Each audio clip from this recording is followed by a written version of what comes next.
Hello, you're watching Shalom World News. I'm Dana Villa from Chicago, USA. Here are the latest headlines from around the world.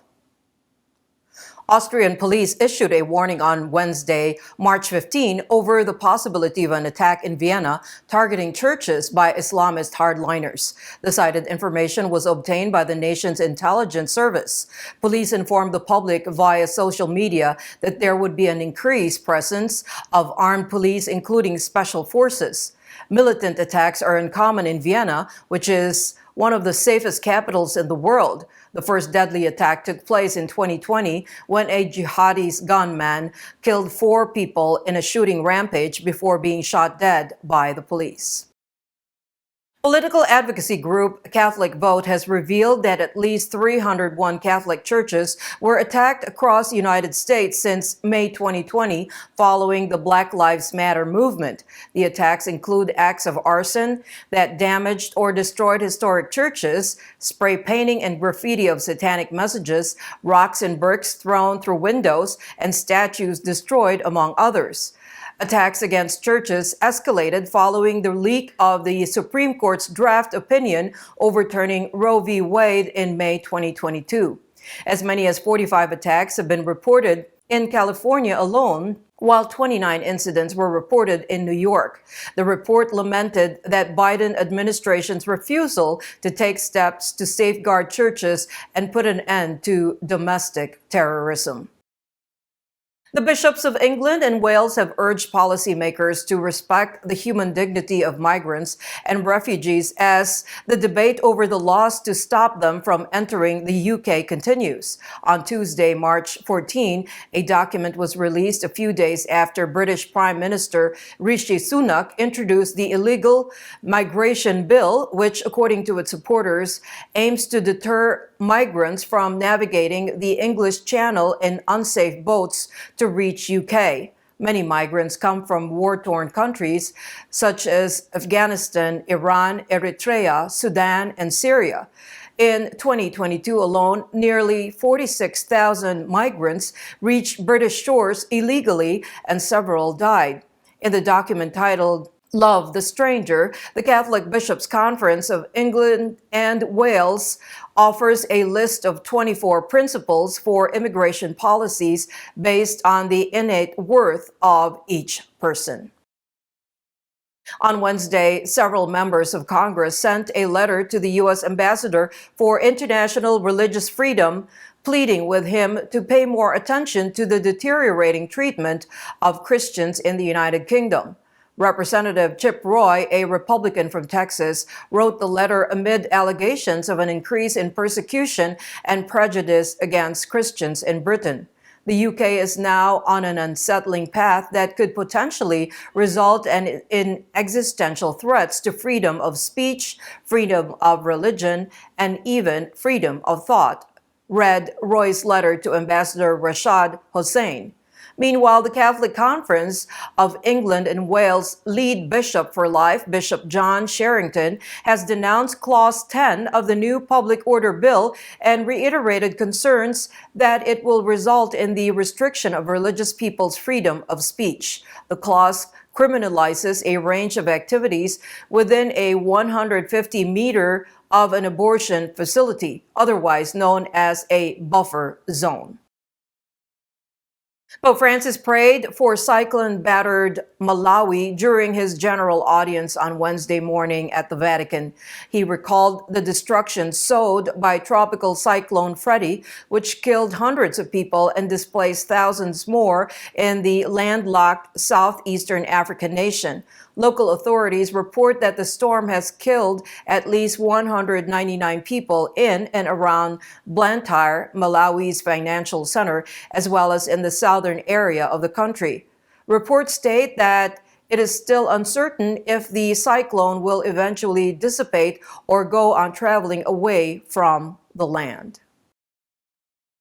The U.S. Supreme Court has requested additional security funds from Congress in response to continuous threats made by pro-choice protesters against its members. The request for funding of fiscal year 2024 was made last week. According to Bloomberg, its request included an additional $12.4 million to boost the justices' protection. The request states that the threats require additional security for the justices of the top court and their families. A draft opinion for the Dobbs versus Jackson case that was leaked and published by Politico in May indicated that the Supreme Court might reverse Roe v. Wade, the contentious 1973 ruling that legalized abortion in all 50 states.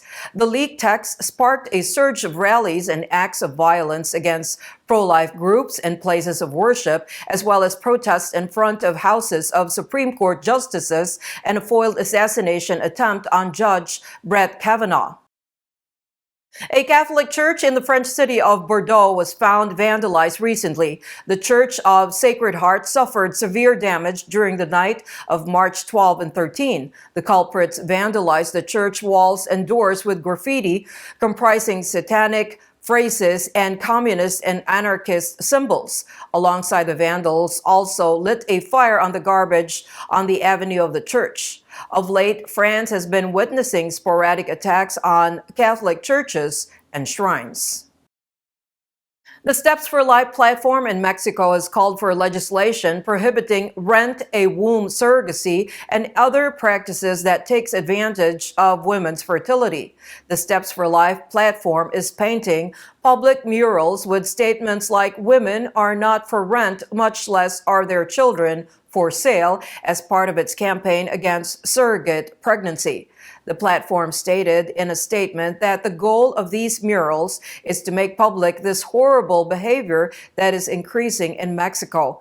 The National Autonomous University of Mexico's Department of Political and Social Sciences conducted a research that showed that surrogacy generated $6 billion globally in 2018. It is predicted that the amount might reach $27.5 billion by 2025.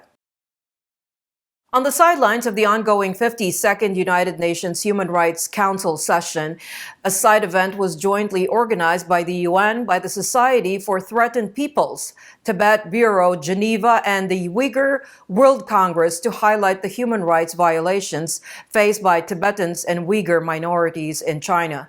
The event highlighted the situation in Tibet, especially the persecution and control of Tibetan Buddhists, the Chinese government's attempts to undermine the sanctity and exercise interference in the institution of the Dalai Lama, massive surveillance through DNA sample collections, as well as iris scan collections, and the overall deterioration of the human rights situation.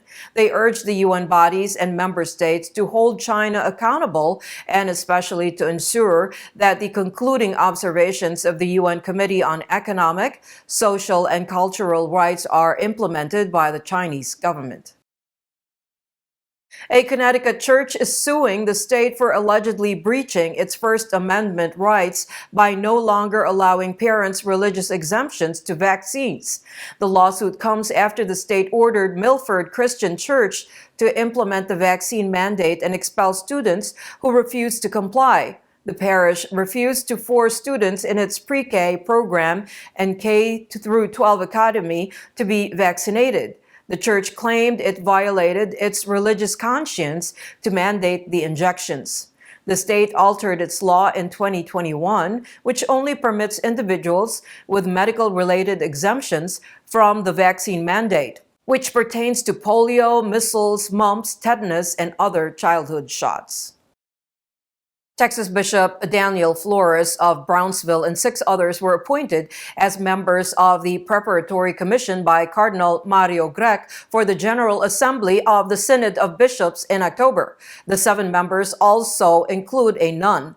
The Secretary General established the commission to conduct additional research on the subject and edit any materials published before the Synod Assembly. The 7 commission members met with Cardinal Grech and Cardinal Jean-Claude Hollerich of Luxembourg, the general relator of the coming synod, on March 15.